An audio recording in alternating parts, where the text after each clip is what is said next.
Bate-bola com Gustavo Doria Filho.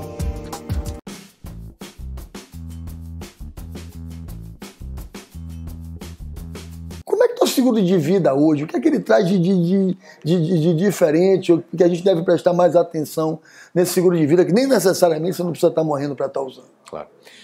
Vamos separar a questão do seguro de vida talvez em três comentários diferentes. Primeiro, o seguro de vida na pandemia.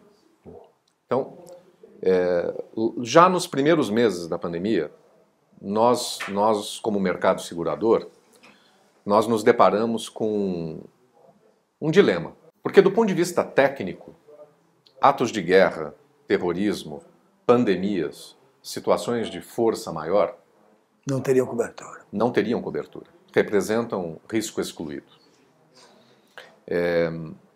O mercado naquele momento fez uma reflexão muito ponderada, mas corajosa. Nesta oportunidade, naquele momento, a gente não poderia tomar uma decisão de não dar cobertura para essas mortes, para esses sinistros. Mortes e desemprego, não estamos falando aqui só de morte. E assinamos um cheque em branco. Por isso que eu digo que foi corajosa. Num risco em andamento. Um risco em aberto. Um risco que ainda está em aberto. Ainda está correto. Hoje ainda está em aberto. Então foram, ao longo desses 2020, desde abril de 2020 até hoje que nós estamos gravando aqui, que é julho de 2022, foram 180 mil famílias assistidas. Foram 180 mil indenizações? Indenizações. Para um total de 700 mil mortes, mais ou menos, que é o número que está hoje. Foram 7 bilhões de reais. A gente está se aproximando agora de 7 bilhões de reais. De um imposto social que as seguradoras decidiram pagar. Isso teve, sim, nos encheu de orgulho por ter feito, por ter tomado a decisão difícil, mas certa, né?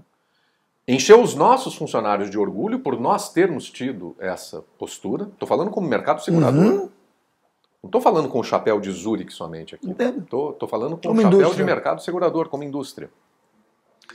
E teve sim o reconhecimento da sociedade. Mais do que isso, aí eu entro no segundo aspecto. Claro que as pessoas começaram a perceber a importância de um seguro de proteção à renda. Depois eu vou falar um pouquinho mais do que eu quero dizer com proteção à renda. Porque nunca no Brasil se falou tão abertamente e sem tabu sobre morte. E aqui está, para o corretor de seguros, uma grande oportunidade, não uma oportunidade simplesmente comercial, uma oportunidade de entregar valor para a sociedade, uma oportunidade de perceber o valor que nós podemos agregar, e eu digo nós no sentido de securitários, né? Nós podemos agregar para a sociedade alertando as pessoas da importância de se ter um seguro de proteção à renda. E aqui eu vou caminhando para o meu terceiro aspecto aqui, que é esse conceito de proteção à renda. A gente não vende seguro de vida. Nós vendemos a segurança da família e do patrimônio. O que é o patrimônio de uma família? É o carro, é o imóvel, é a educação dos filhos e a capacidade de preservação da renda. Por dois motivos, basicamente. Um evento prematuro, uma morte prematura ou um evento não esperado, então a morte extemporânea, vamos dizer assim, uma doença grave, uma invalidez, ou uma sobrevivência, além daquela que você esperava. No mundo que a gente vive se torna um risco iminente, né? Que, com o aumento de longevidade, é um risco quase certo. Né? Portanto, quando a gente fala de proteção à renda familiar, eu estou falando de proteger a renda da família. No caso, sim, de uma morte prematura, mas também no caso de uma aposentadoria digna. Né? Também para uma aposentadoria digna. Isso também é proteger a renda da família. E quando você falha em proteger a renda da família, a primeira coisa que vai embora é o patrimônio. Você vai ter que vender o carro, você vai ter que vender o imóvel, e talvez você não dê para os seus filhos a educação que eles poderiam ter tido. Então não existe proteção a patrimônio se não houver proteção à renda. Né? E aí é outra mensagem para o corretor de seguros, porque o cliente precisa ser assessorado.